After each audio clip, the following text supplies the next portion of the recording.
Well, it's my new YouTube page. It's going to be basically just for Chicago Bears content with pregame, postgame analysis.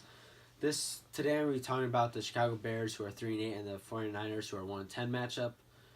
Just recently, the Bears re-signed Lamar Houston off the waivers, which is very, very good because with Leonard Floyd going out with MCL tear, it brings in our pass rusher into the defense that we've seen very well, and he can perform very well.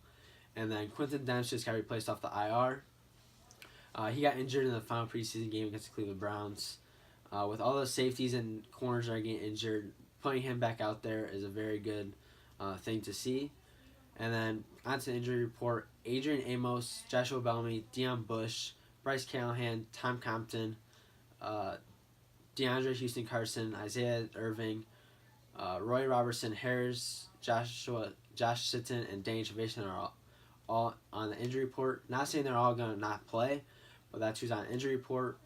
But the big name that stands out in there is Dane Trevathan. He is like the name of the defense. He's the one that gets everyone together. They always play better when he's out on the field. So if he's out there playing this Sunday, it's going to be a very good game for the Bears defense. He did fully practice yesterday, which is very good to see. The day before, he was limited practice, but seeing that he got moved to full practice makes it very likely that we'll see him playing. And then for the 49ers injuries, we've got C.J. Beathard, Trent Brown, Adrian Colbert, Elvis Dumerville, George Kittle,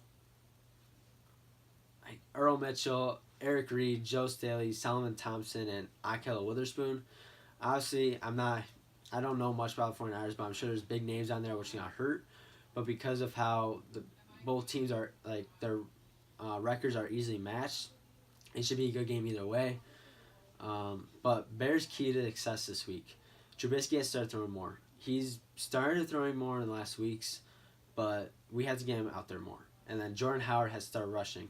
He's got to get those holes. Last week against the Eagles, it was not good. He only had 6 yards on the ground, but it doesn't help when the Eagles have a great rushing defense, and they're able to easily get through the offensive line.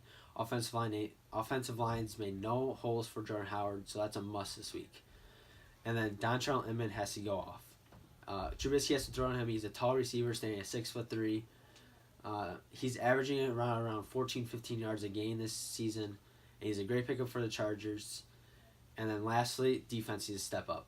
Last couple of weeks, defense has not been the greatest. The Lions, we let up 27 points, which is not good, and then last week we let up 31 points.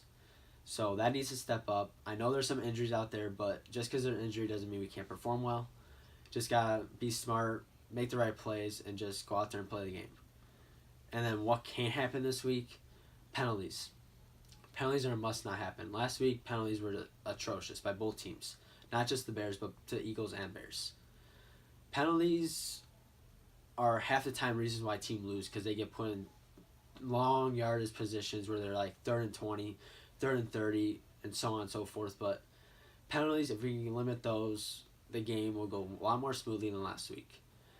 And then Dow Logains needs to not run his scheme of run, pass. Run, pass.